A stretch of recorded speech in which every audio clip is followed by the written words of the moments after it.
Hello and welcome to the 8th annual Talk Gnosis Halloween special. I'm your host, Deacon Jonathan Stabbert, and I'm joined by the Talk Gnosis All Stars for an informal panel about the shadow. So we have Jay, son of the devil, Mehmel, and Bishop Grim Mansfield, full of corpses. Man's graveyard, maybe? Man's graveyard. Man's graveyard. That's good. I'm taking that. Yeah, gentlemen, so glad that you could join me this spooky, dark, and rainy evening for this informal panel about the shadow. The topic of the shadow has come up on many past editions of Talk Gnosis, and we thought that it would be fun and seasonal to delve into it in sort of a chill way with everybody's favorite returning guests. So, I didn't write questions. I just have conversation starters that have question marks at the end of them. Here's the first one. Why is shadow work so important for those interested in spiritual development? I'm just going to freestyle. Yes, that's the point. Good. I'll make a beat. No, please stop. This will truly scare people away if I try that. But no, like in the tradition of last minute cramming, and as I was re-examining what the shadow is about, it's not just necessarily about bad things or dark things necessarily, but it's literally those things that we can't see about in ourselves. Those things we're not paying attention to, which also could be like good parts of ourselves that we are choosing not to believe in or not to engage with.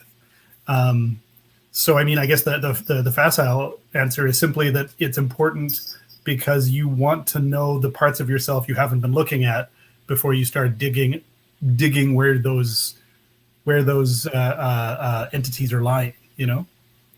Yes, exactly. And I think that's a good point, particularly in the thought of Jung, where for him, it's everything that we don't want to acknowledge or don't know about ourselves gets pushed into the shadow. And that's usually the sublimination of things we don't like about ourselves. But it's not just that for Jung. It is, just like Jason was saying, good things as well. So when we delve into it, we're able to integrate aspects of ourselves that could be quite helpful to ourselves and others, and aspects of ourselves could be quite positive.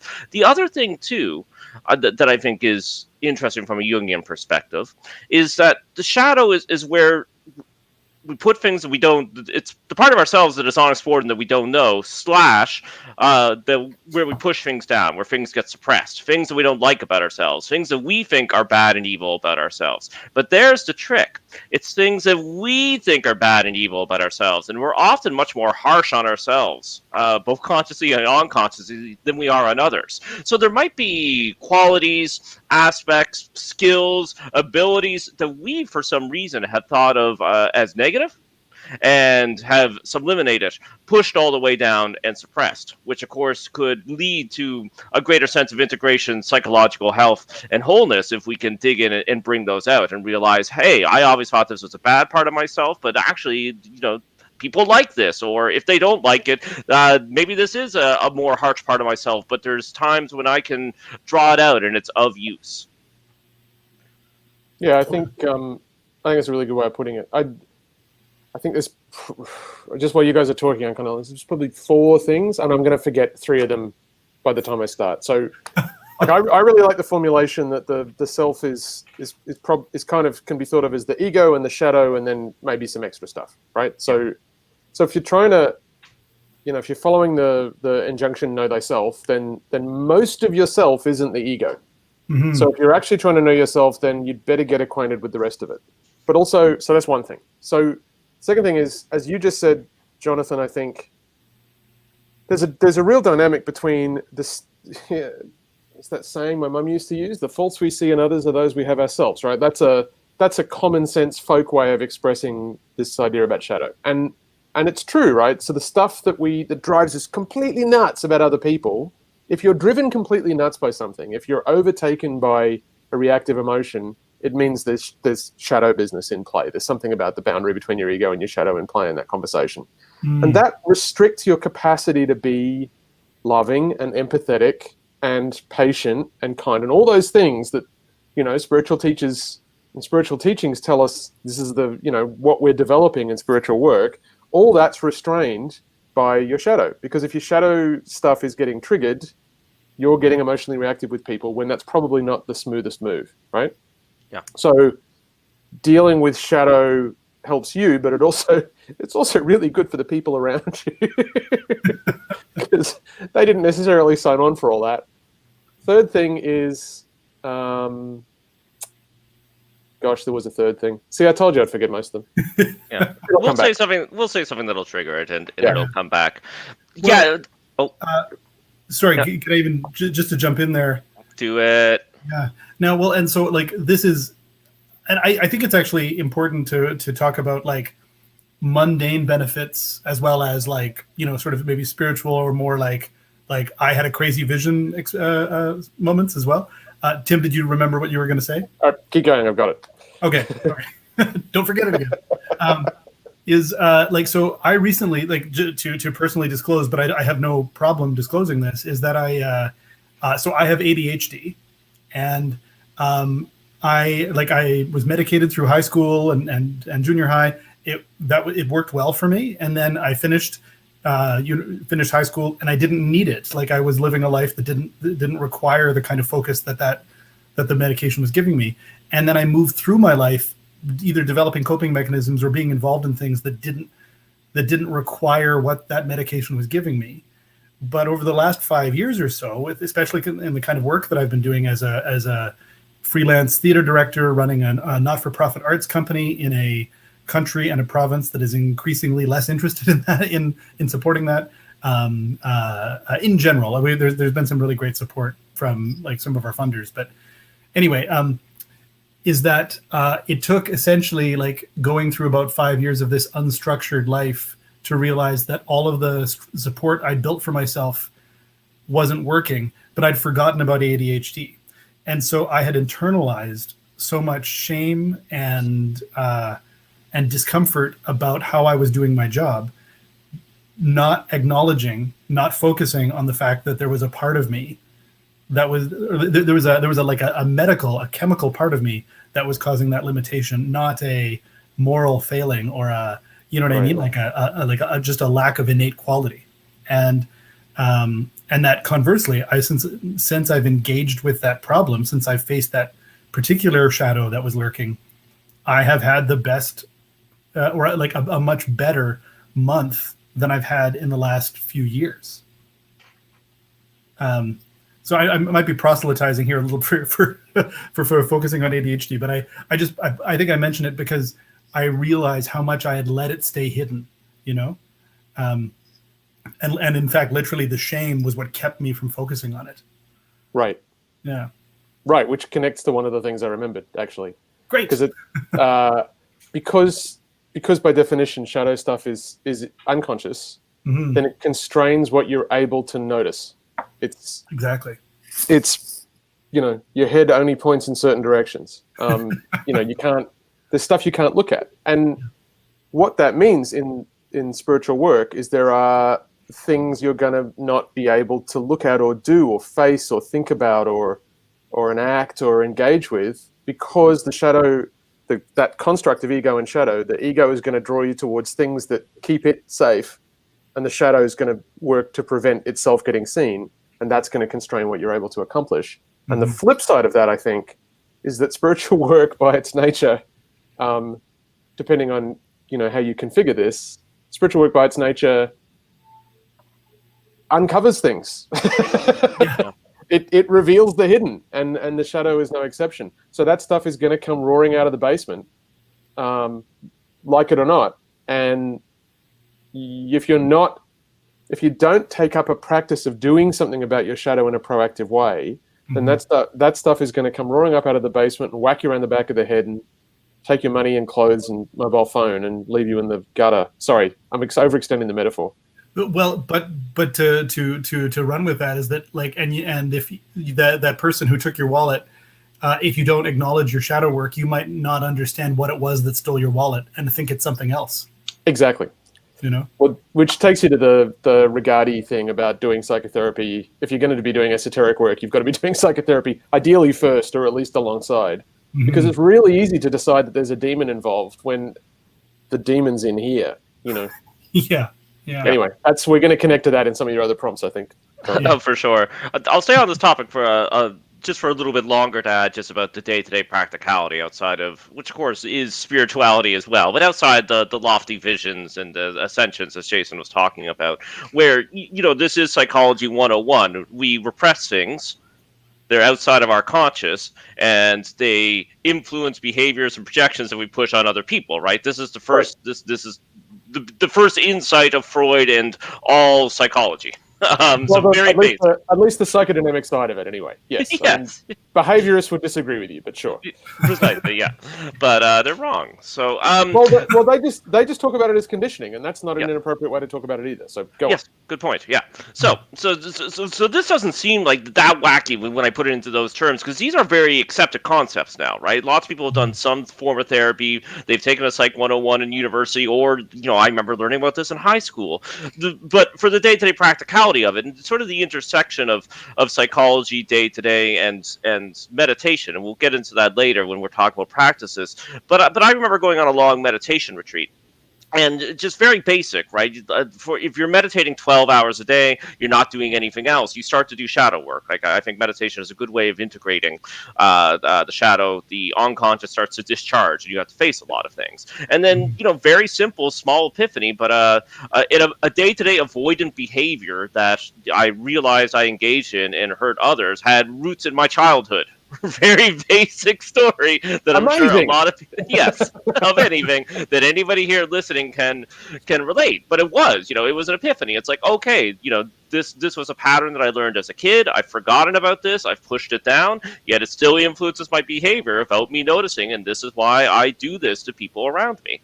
So it's very, very practical, very A to B, not much woo about it. But of course, when we introduce spirituality and spiritual paths and spiritual practices, I think it does deepen it. And like you were saying, Bishop Tim, spirituality actually brings this stuff to the forefront, perhaps more than many mundane activities.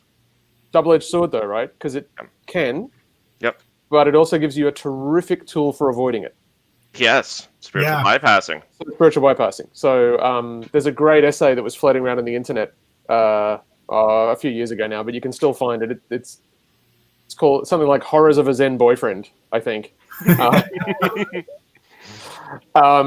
And it's a kind of a fun way of talking about the idea of spiritual bypassing. But that thing of like just avoiding, and you know, there are flavors of spirituality where we talk about negative and malign emotions, and there's a lot of stuff in Western esotericism and in some schools of Buddhism where you talk about, like, you know, turning away from negative emotions or rising to the higher self and leaving behind the animal nature, which we talk about in European esotericism quite a lot. And it's really easy to motivate all that. I mean, the Desert Fathers used to just get aspects of the shadow and yell psalms at them to make them go away. Yes. It's a method. But it's and they keep coming back, and you'd have to keep yelling the psalms more. I can't imagine what was going on there. Beset by these terrible demons. We laugh now. But I think that it's really easy to then use, particularly like transcendence-focused meditation, where you kind of, you know, you're dropping. Centering prayer can be really good for avoiding things. Yeah. Any kind of stillness-based meditation can be really good for avoiding things. And, you know, you find yourself in day-to-day and things are tumultuous, so you go and pray or you go and meditate. It's like, calm the system down and don't deal with the upset. But the upset sometimes, that's getting triggered sometimes by meditation, is the thing that you need to, in order to deal with this stuff and to overcome this kind of like hard divide between the ego and the shadow and make that more permeable. Mm-hmm. You've got to be prepared to step into the upset, to recruit the equanimity and the peace that you're accumulating through spiritual work, and use that as a basis for stepping into the upset and actually inquiring into what is this actually about. Pro tip, as Jonathan says, 90% of the time it's about something to do with your childhood. And in fact, it's probably something to do with your mum. Yeah. At least for me, mine's embarrassing. Mine's like 95% of my shadow is stuff from my childhood to do with my mother. Yeah. I'm like a cartoon about Freudianism. It's hilarious. Well, and I think like why again, it's such a recent example, and I found it so empowering. So I'll try not to just make this about my recent experience, but like the way I discovered it was through therapy, through psychoanalytic therapy that was engaging with my problems in a way that was not focused on finding an external answer. And again, like that's why I agree so much with what you were saying there, Tim, because rather than like I spent way too long feeling that pain and moving away from it, trying to find a way to meditate my way past it or pray away from it, or just to kind of get away from the icky feeling, but then turning around and talking to my therapist and going, this is a problem and I need to do something. I need to be active, not passive about it, is exactly what transitioned it into a thing that I now can move forward with, and which feels so empowering. So like the reason I dwell on it is simply that it's I feel like it's a really recent direct example that I can use that I can tell people about regarding what you're saying. Yeah, for sure. Precisely. Okay, so the next talking point to bring to the panel is, in what ways does Gnosticism address the shadow?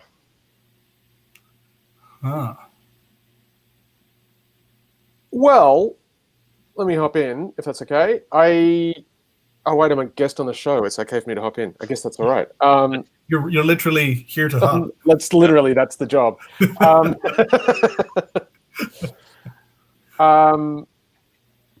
My go-to is the Secret Book of John, as always, the Apocryphon of John, and the story of the creation of humanity, right? Which is the tale of the crafting of Adam. And Adam's made by the Demiurge and the Archons, and first they construct the soul body. You'd probably say the Nefesh in Kabbalistic terms. They put together this, and all of the Archons are involved in putting together this astral body of Adam, and creating it with all the various little body parts. And then eventually that astral body is bound into the four elements, which are the cage that it's put in to keep it from seeing itself, right? And that's a really interesting and evocative passage that I think multiple readings to kind of like, what are we actually being told here, right? So superficially, it's this cosmological story about these terrible demonic entities called Archons and this terrible chief ruler called Yaldabaoth. But it's quite clear that each of them is putting some of themselves into the formation of this human being. So this human being is ruled by a chief ruler. That, like, each of us has in ourselves this chief ruler, and this chief ruler is commanding this ranked army of beings that are, doing stuff in our soul body that isn't about the higher genius that we might be connected to and the divine spark that we're holding. We're just kind of getting moved around at the order of something without our kind of conscious will. So I'm going beyond the letter of the text, because it doesn't go into anything about what one ought to do about that. There's a whole bunch of stuff in the latter part of the book about the counterfeit spirit, which I think you could recruit in some of this stuff. The converse to epinoia. So epinoia kind of brings us up to the pleroma, and the counterfeit spirit kind of distracts us and deludes us. But this whole archonic system, which is all about, so to me, what that's saying, what that's mirroring in a cosmological sense, is this idea of this master control ego, which is trying to order the internals of the system about. And part of the ways it orders things about is by maintaining this fiction of who the self is. And everything Yaldabaoth does in Secret Book of John is, I am the only ruler, and I am the boss of everything, and there is no one else, and I am the thing, and I know all the things, and I'm, it's all egoic pretense, with all the keystone cops falling over that all egos have. Whoa! Turns out I wasn't as smart as I thought. Yeah, so that it's sort of, I think what the text is partly doing is trying to evoke that sense of the conscious and the unconscious, and that the primary mechanism that holds the whole thing in place is this interior insistence on control.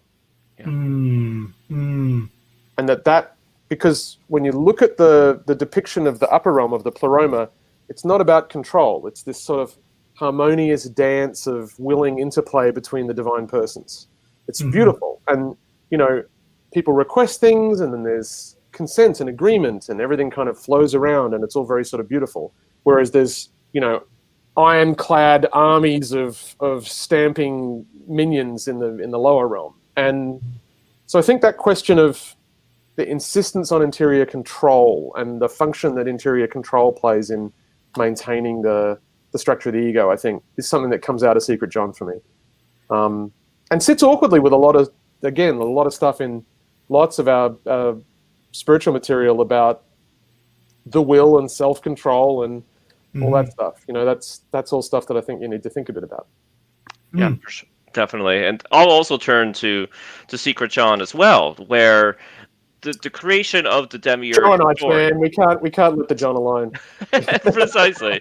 But it's as I've said many times on the show, and as you just reiterated, you can spend an entire lifetime with one passage. It's an immensely dense book. But anybody who hasn't read it, it's fun. There's a lot of things happening, and a lot of great mythology in that one. But anyways, so we had this idea of the mistake of Sophia, the fall of Sophia, the sin of Sophia. But of course, what is her great crime? Just like Bishop Tim was talking about, the pleroma, which is pictured within the Secret Book of John as sort of a large interconnected mind, a brain with different aspects, different aeons, different angelic, godlike beings are actually personifications of thought, and they're working together in harmony, right? This is a psychological metaphor on one level, because all of these gods have the names of psychological processes and things that go on within people's brains. So Sophia, wisdom, untested wisdom, creates but doesn't do it in harmony, right? Does it separately. Okay, I don't think that's her big sin or her mistake, right? Her quote-unquote sin, the worst thing she did is she created outside of harmony, so the creation goes wrong, and she's horrified at what she created, right? The demiurge. It's misshapen. So what does she do? She doesn't bring it back into harmony, back into the great mind, back into the divine brain. She pushes it away and literally pushes it into shadow. Right. And that's where everything goes wrong. She hides it in a cloud behind a throne.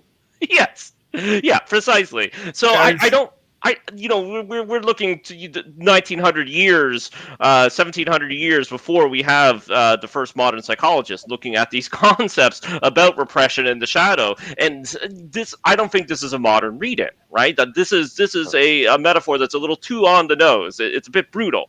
It's actually a little less sophisticated than some of the other Gnostic material. So I got to interrupt you here, if only to say that, and maybe this is a prelude of a pop Gnosis episode we'll do later. But this is basically the beginning of Batman Returns, where the Penguin becomes a villain because they throw him away. Yes, precisely. So that's a Christmas one too. So we should maybe we should try to do that this holiday season. The Gnosis of the Batman Returns. But you're right. That's it precisely, right? And the Penguin wouldn't have grown up to be a monster if he hadn't been thrown into a sewer. That's it. That's it. Yeah. So yes, so that is an obvious teaching, but as I said, very insightful because it's thousands of years before psychology. The other thing I'd say that Gnosticism, there's some of the other things, and I think Gnosticism has a lot to say about the shadow. Like one, the demiurge, the process is sort of reversed, where we have the consciousness out front and the shadow hidden, right? Where in Gnosticism, the demiurge is God's shadow, and that's what we encounter first. Like all the things we don't like about God, and all the things that God tried to repress, and all the things that we repress about God and don't like about God are pushed onto the demiurge, right? Which is, and then behind the demiurge, above the demiurge, is true reality. So flipping things around a little bit, even though the demiurge is also the ego. Final thing I'll say, lots of things Gnosticism says, but Gnostics are big about the death and resurrection of Jesus as being an initiatory journey that we all go on, and it happens to us in our lives, right? Gospel of Philip, we eat out on this quote all the time. I never get the quote right, even though we say it almost once an episode. But You have to be. You have. Some people say that like you have to be crucified in this life. I'm really getting the quote wrong, but you have to be crucified here and now and resurrect here and now. Right? Some people say that you die and then you're resurrected. No, you have to be resurrected to actually live. Okay, so you have to go through the crucifixion process in a metaphorical, spiritual way. But if we look at the crucifixion story, what happens immediately after the crucifixion? Jesus descends into hell. Yeah. Goes into the shadow. So the Gnostics actually say this is. If you want to be enlightened, if you want to be whole, you do have to descend. And of course, many Gnostic scriptures a few times say to ascend, you must first descend. There's also like a huge sort of Joseph Campbellian Jungian narrative arc there where like you need to go through the cave to get to the point where you're bringing the treasure back. Like you don't go on your adventure, find the treasure, like 5 minutes out of town, and then bring it back and be like, that was easy. Yeah, that's shopping. That's not a quest. Oh my God! Now I want to do Joseph Campbell's shopping circle. The hero shop. The hero shops. But oh man, I have a ton of ideas, but I'm going to squelch them for now because the one other thought that I have about the way Gnosticism addresses the shadow is that I think in some respects Gnosticism as a genre's own shadow can be a certain kind of bypassing that we do through the definition of the archons and the demiurge as a way to try to blame everything going wrong in the world on these forces. Yeah. Right. Like I can think of a lot of Gnostic writings and like speakings out there that seem to be focused on externalizing it. Like this is all someone else's fault. This is all someone else's force, and that and so it's like it's ignoring the shadow. It's ignoring the fact what Tim was saying about the notion of that thing that is right behind you that you're not looking at. Right. And instead it's actually like, like one way I found a way to describe it is that it feels like some practitioners are actually creating the bars of the black iron prison by holding on to them so tightly, because they want to be able to push against that rather than turn around and look inside. Yeah. And notice that there's no back wall to the prison cage and it's a garden. Exactly. Yeah, exactly. Yeah. Yeah. There's a Walter Wink, significant Protestant theologian, wrote the Powers trilogy and the Powers That Be and stuff. He has an interpretation of the powers, the archons, in Paul, and he gets to Gnostic material in some of his work as well, as the kind of the spiritual dimension of human institutions and organizations. Mm-hmm. For him, that's what it means, right? So when we're fighting against the powers, these archonic entities are the institutions that we're in, including churches, right? Including our own church, right? This is the thing. This is these presences are there, and they're not benign, right? They're all fallen. All organizations and institutions by their nature are fallen in Protestant terms. But they can all be redeemed. We can all be redeemed. Like any being can be redeemed. That's the love of God, is that all things can be redeemed. So they're all fallen, they can all be redeemed. And so our job is to contend with them and redeem them. But it's a constant work of redeeming them, which is that's a lovely twist on it, right? Like it goes beyond the cosmological stuff, and it goes beyond a simplistic kind of political read of Gnosticism, I think. But there's a dimension to that, and this could go a long way, so let's not get too distracted by it. But shadow's not personal, right? It's interpersonal and transpersonal. So if a bunch of us are together in an institution or an organization and we're denying common things, we've all agreed that these things about ourselves, we sort of unconsciously or covertly agree that these things we don't like about ourselves are bad things, and we all agree that they ought to be repressed. And therefore the people that do them outside who aren't repressing them are obviously bad people, so that effectively what's happening is all of our shadows are cohering and making a hidden system in this institution that we're building. So it's not just me and my personal shadow, it's that the institution that I'm in with other people collects and interweaves this kind of hologram of shadow that holds the whole institution together. And that's kind of what I think. I mean, it's obvious once you say it, right? Yeah. Well, except that we're not allowed to look at it, so of course it's not obvious because you're never allowed to look at it. But I just based on what you said, I want to now do a crossover episode with the conspirituality guest that was on a little while ago, because that's exactly, I think, a great way to talk about how pernicious the spread of a lot of those ideas are. Is that it is a confluence of shadow. It is an interconnected network of shadow. That is, that's fascinating. For me, some of the deepest aspects of my own shadow stuff have been there's issues in my own life, in my spiritual work actually. I mean, in my pastoral work, where I've got a bunch of friends who are psychotherapists, which is it's sort of irritating on the one hand and also a great blessing on the other, because they don't let me look away from things if I'm looking at it. And there's been issues. I've been a priest for getting on towards 12, 13 years now, and there's stuff where psychotherapy friends have kind of said, I'll be talking about some issue with somebody, and they'll say, but why are you doing this, but you're not doing that? Like, that seems like the obvious thing to do. And I'd find myself, like, I'd come up with all these rationalizations for why I couldn't do this, that they were pointing to. But the truth of it was, I couldn't think about that. Like what they were suggesting, which I acknowledged from a rational frame. One thing was, I can't think of a good example. I can't think of a good example that doesn't breach confidentiality. But anyway, boundary stuff sometimes. Like there'd be places where I wouldn't be holding clear boundaries with somebody, and from the psychotherapist's point of view, that was obviously dumb, right? Like, obviously, if you're going to be doing that job for decades, you've got to be.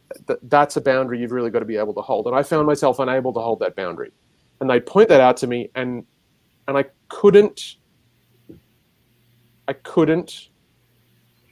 My brain couldn't think about it. I couldn't go past the initial thought that it was a thing into what that would actually even mean. It was really weird. And it's only because I had someone else. I mean, this is why therapy is helpful. It's also why compassionate and insistent friends are really helpful. But getting my head couldn't turn that way, right? So getting someone else to go, no, look, it's just like this. That. Yeah, no, sorry, I can't do it. No, there. I can't do it, And it took a lot of pointing. So why did I bring all that up? Like, if you think about that, like, that's the deep stuff, right? There's sort of superficial layers of shadow, which is just things that irritate you when you know that. But then there's some of that deep stuff, which is real, like, genuinely a blind spot. Not thinkable, not seeable, can't even. So if you imagine being in a group of people where you've all got that common blind spot, what are you going to do about it, right? And anybody that comes in and tries to point you to it is a troublemaker that needs to get thrown out, and they're not like us, and they're not one of us, and they're not, one first letter of John kind of stuff, Yeah, exactly. Oh, that's interesting too. Yeah. Well, that actually leads right into the next talking point that I have, which we've already danced around and addressed and talked about, and Bishop Tim did just speak about, but perhaps we have some more we'll discover. And it's, why should specifically spiritual leaders, why should they have already worked with, be working with, and addressed the darker aspects of themselves? Can I think as the bishop, I get first dibs on this one, right? Oh, yeah. Look, all yours. Look, there's a bunch of reasons. There's a bunch of reasons. Some of them are about your own health and well-being, and some of them are about your community's health and well-being. Yeah. In terms of the safety of the community, I think people in a spiritual community, I was going to say have a right, but people don't have this right, because clearly in spiritual communities, this isn't how things work. You ought to have the right to be certain that the person that is leading your community isn't doing things out of their own control, right? Yeah. You ought to know, you ought to be certain, really, that if they're doing something, they intend it. and they're not doing things that they didn't intend, mostly. Whereas actually what we see in spiritual communities is spiritual teachers and spiritual leaders engaging in sexual misconduct, in emotional and physical abuse with people, in in-group and out-group kind of pathologizing black and white thinking behavior and shaming people for not fitting in. And the bulk of that, I would argue that the bulk of that kind of activity that happens in spiritual communities is the teacher's shadow in play, and then with the mechanisms that we're talking about, the interlocked other shadows of the senior leadership people in the community in play. And that's all out of everyone's awareness. And that shouldn't be the case, right? You're going into a community to wake up, to be free, to learn how to live a life, to live a full life, to work out what life is in its fullness. And actually you're getting led by people whose life is partial and shut down and closed off. And that oughtn't be the case, I think. So there's that. The particularly stuff like sexual misconduct and emotional abuse, that's shadow stuff. That's hardcore shadow stuff. No one should have to go through that, and that shouldn't be present. And if you get any whiff that's present, I don't care what else your benefit you're getting from that community. Those benefits are in other places. Get out of there. You don't deserve that. So that's one thing. Second thing, speaking from personal experience, if you're drawn to this kind of, so I'm not a spiritual teacher. I'm a bishop, right? I do didache, right? I teach. I'm not a guru, right? I'm a pundit in Indian terms. I'm a pundit, not a guru, right? Like I teach material. I don't take on the karma of others. But in pastoral work, my shadow stuff just about it's killed me nearly a couple of times. There's been times when I've gone down a path with certain people and it's driven me to desperation. I had something pretty close to a nervous breakdown several years ago in a pastoral matter, in a pastoral context with someone. And that was my shadow stuff. That was so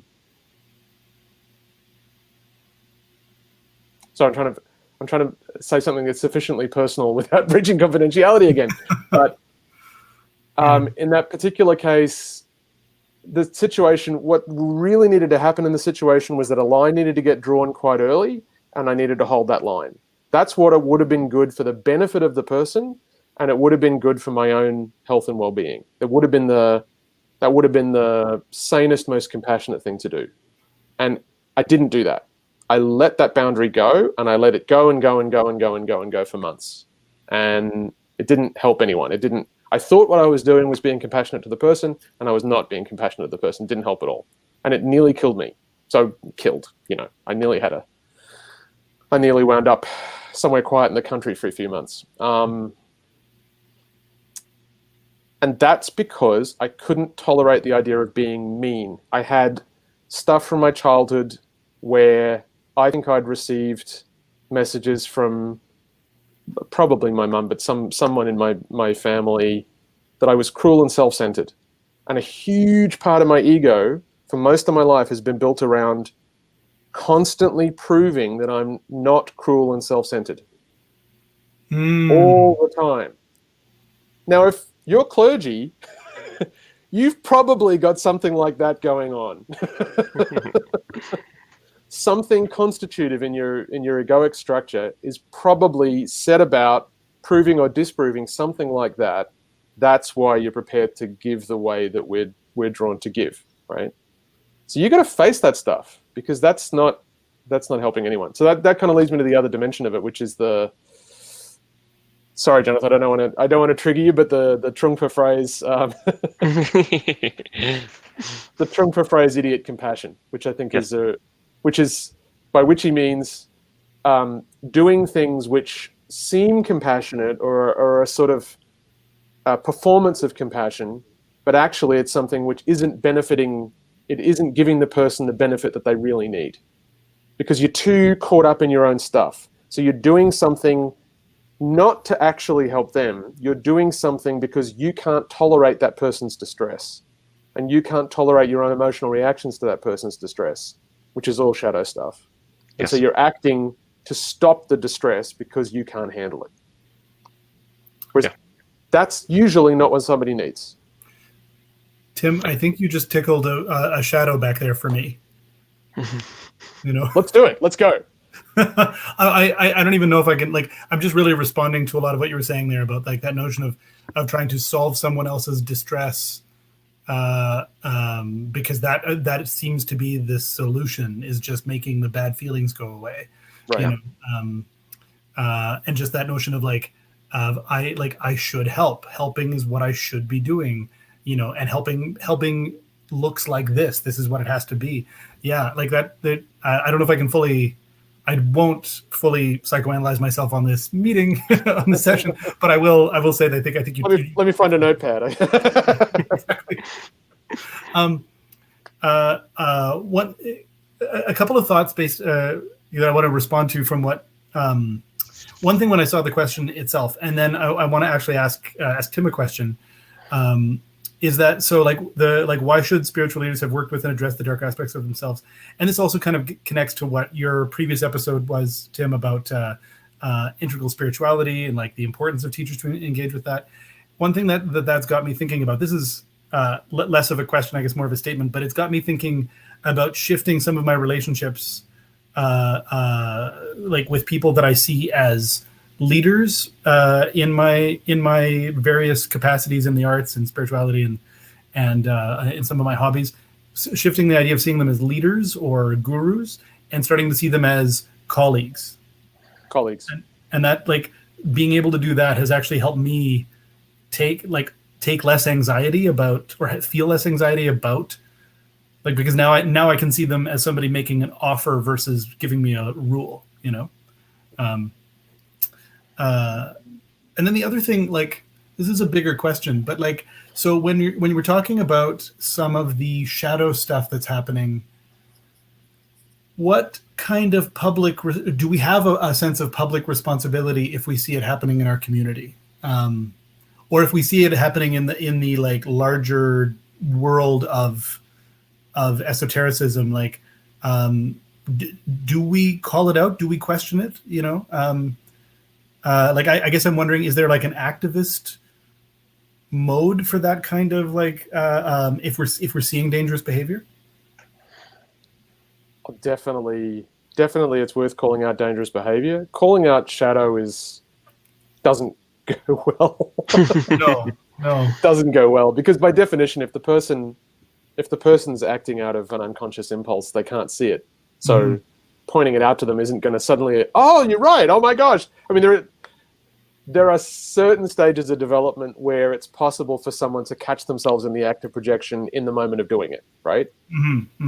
But if they can do that, they're probably not a problem in the first place, right? So for people before that kind of stage of development, people can't see it. Like, can't see it. Like, it's possible that 3 or 4 months later or several years later, they might reflect back on that altercation they had with you where you say, I think you're projecting, you're a shadow on this other person, you know, and go, maybe there was something, you know, having done several months of therapy on the matter, maybe there was something to that conversation with Jason, and they might come back to you and thank you for it, but it's not going to make any difference in the moment.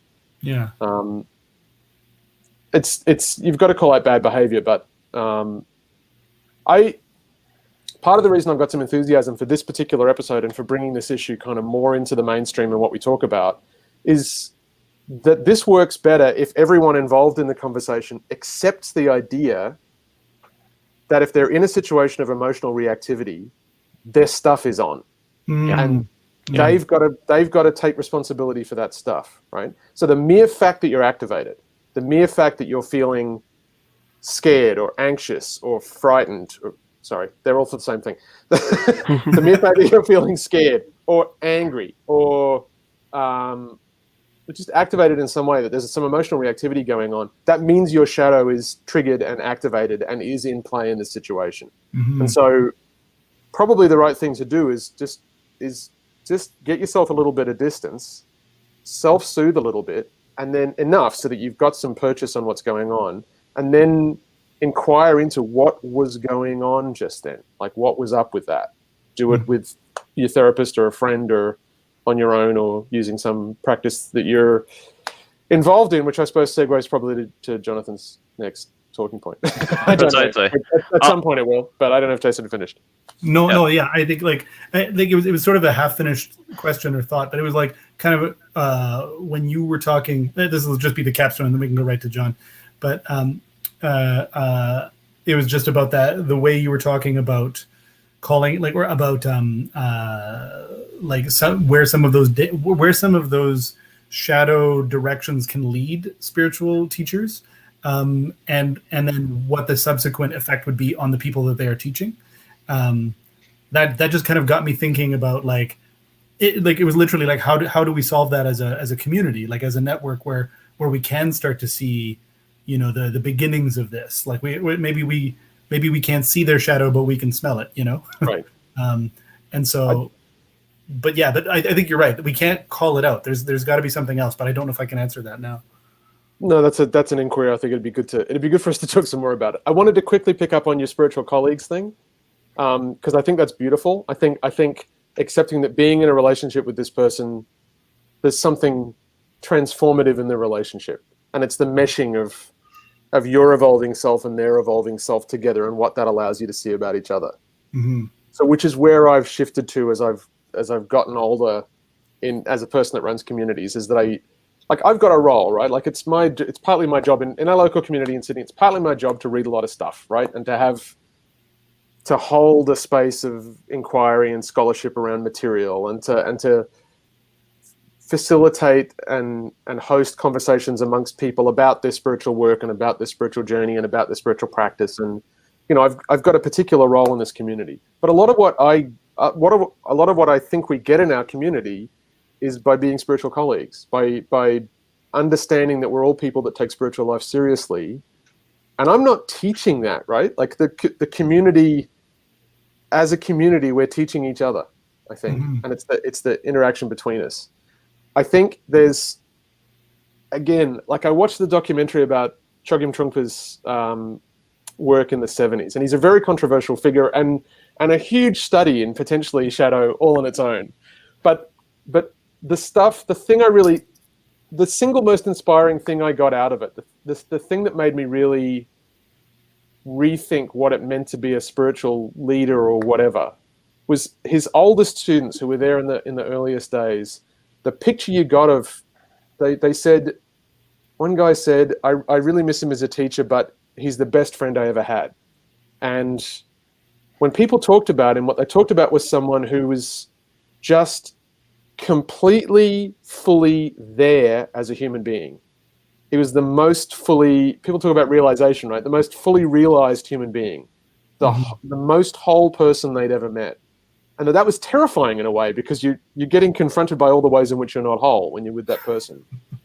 And that was most of what they got from it, was just being confronted with that picture of a whole human being. And I thought of, the kind of ways people react to Jesus in the Gospels, and that you're getting confronted with a whole human being. So more than being a wise guide or a clever teacher or a lineage holder in lots of amazing spiritual practices or a great scholar of tons of texts, that picture of what it could mean to be a spiritual guide has completely inspired me ever since. That inspires most of what I do. I think anything I'll ever achieve is a pale shadow of any of that, but that's the thing that makes the most sense to me in terms of being a spiritual leader, is to work out how to be the most fully realized human being you can be, so that acts as that human being is the guide for others. Mm-hmm. So get back to me in 30 years and I'll let you know how I'm getting on. We'll do a follow-up show. Yeah, no. Before we move on, I'll just touch on Bishop Tim talking about being nice, right? It's imperative to be nice, and how spiritual people are nice and they're nice to other people. But I think often niceness is a way of avoiding the shadow and deepening the shadow and pushing things into the shadow, right? Right. Kindness, generosity, love, compassion, these don't necessarily have to be nice. These are different concepts from nice. Sometimes they're nice, sometimes they're not. Well, and it's often when they're not that they're perhaps strike you. Yeah. The key thing is, why are you doing it? Yeah. Yeah. Are you doing any of that stuff? Are you being kind and generous and compassionate because you're scared of what people will think if you're not? Are you being that way because you feel like you have to? It's my duty that I have to do that. That's what I've taken on. Good things can come from both those things, sure. But I think the picture we're handed in the Gospels is that stuff happens. It's like physics. It's like physics. It flows out of you like water from a fountain. It's not something that's about preserving a self-image or a self-system. It's not something about preserving. We're being explicitly told you should not do this stuff in order to preserve your social standing or your self-image in your community, right? And if you have to, do it in secret. But it should flow forth because your system doesn't appear to have any other way of being in the world. That's just how it is. And that only comes from the sort of full liberation of the boundary between ego and shadow to me. Anyway, sorry. So we have to start wrapping up, but quickly, if we could touch on, and of course, as per usual, when we do shows like this, we have already touched upon it. But what can we actually do? We talked a lot about it. What are specific ways and techniques to do shadow work? We've talked a bit about meditation and how it can have some pitfalls and how it can be good and an effective technique. And we've talked about therapy. What else?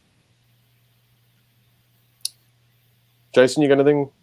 Yeah, well, I mean, I don't know if it's not literally shadow work in the sense that I don't know if anybody's ever applied it this way, but like I've also been sort of melding a lot of Stoic practice to my spiritual practice in a lot of ways, because there isn't often a lot of sort of mythological cruft around Stoic practice, so I find it applies easily. And one of the things that Stoic practice often involves is that when you are feeling really activated, you have this moment where you say, like, you are not the thing itself. You are simply the sensation of the thing or the reaction to the thing.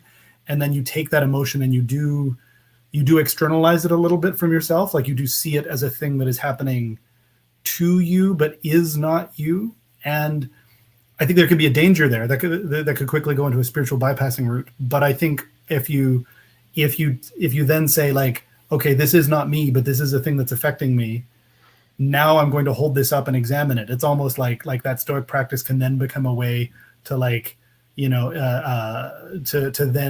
turn a floodlight on a very particular area of your shadow, because you're now you're using that activated moment to be the way you target the floodlight. Does that make sense? Yeah, it really does. There's a developmental psychologist, Robert Keegan, talks about a big part of personal development is taking what starts off as subject, it's me, and making it an object.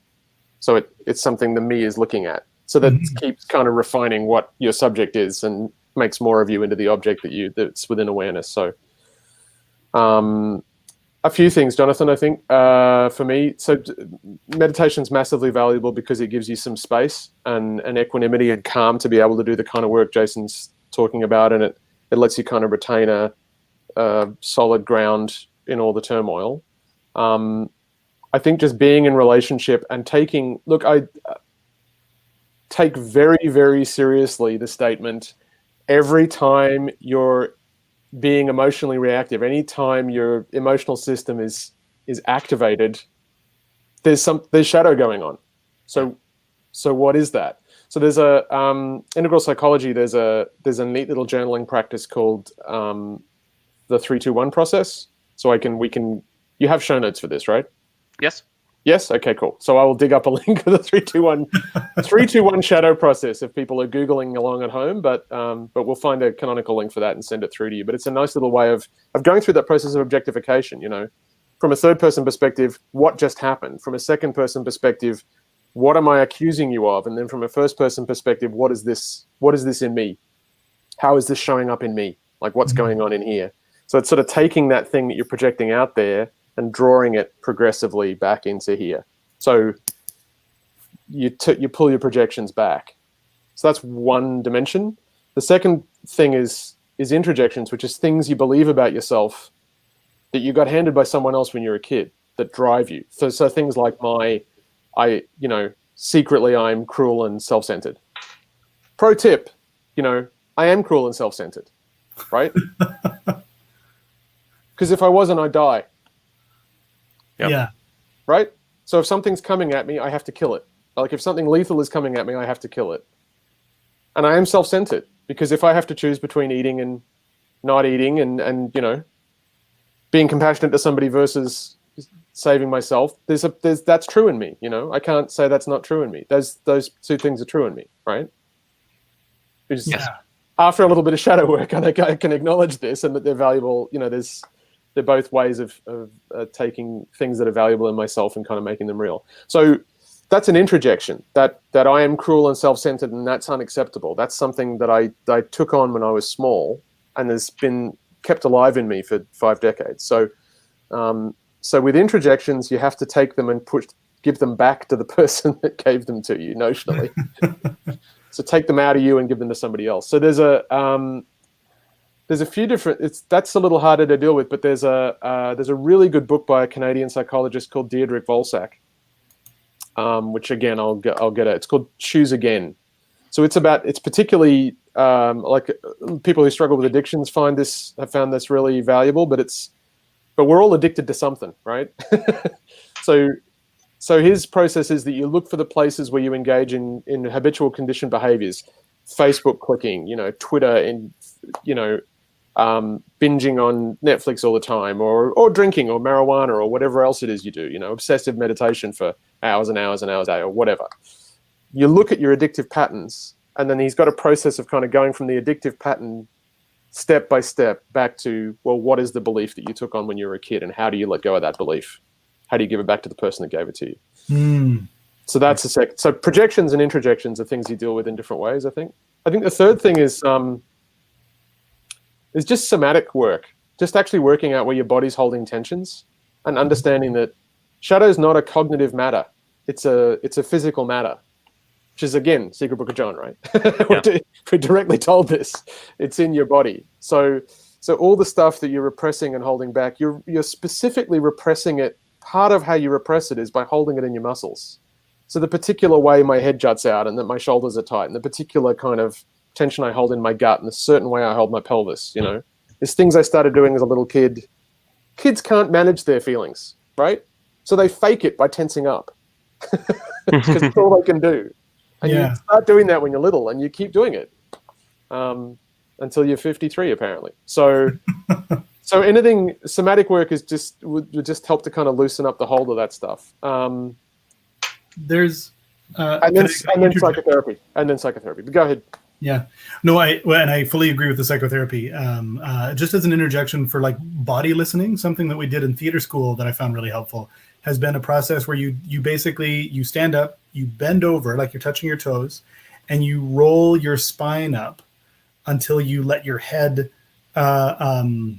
come up and like to the point where you feel your skull is balanced on your spine. And generally what I've found every time I do this is that my head is much higher when it's balanced on my spine than how I normally hold it. I normally hold it more down, like more tense, more like all kinds of different physical body things. But when you do that, so you'll notice your skull, but you'll also notice your back, you'll notice your arms, you'll notice your legs, you'll notice all of these places in your body simply by doing an exercise that isn't even asking you to like memorize a prayer or follow a particular system. It's just like, where am I feeling something? Exactly. What I'll add, and right? Yes. What's that? Well, talk a bit about that. Talk a bit about body scanning. Oh yeah, the body scan. It's a common meditation technique. It's quite easy to learn. You can find guided ones, and that's just it. Throughout a lot of the body scan, you will often find these blockages within the body, and it's even taught in some schools of Buddhism that when you get quite good at the body scan, it starts to become almost automatic. It's quite hard to describe in words, but then you will reach these blockages, and they'll say that these blockages are actually psychosomatic.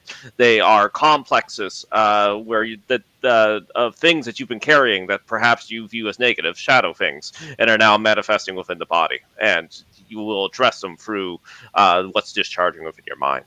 So The other thing I was going to add too, which I will put into the show notes, is again something derived from Buddhism, but it is sort of updated for the West. It's meant to be a practice for anyone, and it fits quite well with Gnosticism in my opinion. It's called Feeding Your Demons from Lama Sutra Malone. I will link it in the show notes because you can actually find it in article form. She does have a book, but it's 5 steps. But you actually start by, there's something you want to address. You actually try to find it in the body, you focus there, and then you actually visualize it as a demon. And then instead of going to combat with this demon, banishing this demon, exercising this demon, wrestling with this demon, shouting psalms at this demon, you feed the demon. You find out what the demon wants. So you're visualizing this problem, you're visualizing this blockage, you're visualizing this psychological complex to find out why it has power on you and what it actually wants. And you visualize yourself having compassion for it and feeding it, and then you visualize the demon becoming the ally. You alchemically transform it into a positive force. And this is very Gnostic in many ways. One, finding it within the body, right? Find the archon within the body, alchemically transform the archon into the aeon. So it's a great practice. I don't do it enough, but I have done it. I'll link it in the show notes. That said, we'll have to end here. I know we could go on forever. We could go on. I know. No, it's all right. Yeah.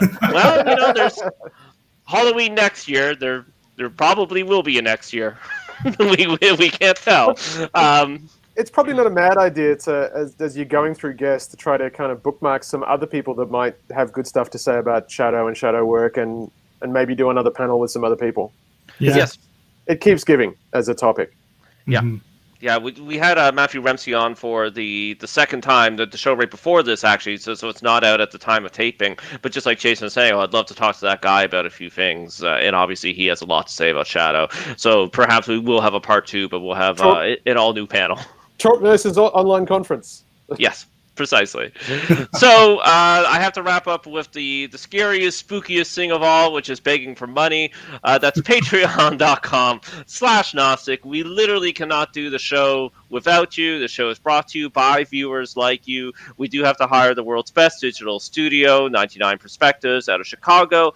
So we would lose money if people weren't supporting us. So to the patrons that do support us, thank you so much. And if you do like what we're doing, and I know that these are particularly hard times, but if you can spare as little as $1 per piece of media per month, you can sign up through Patreon.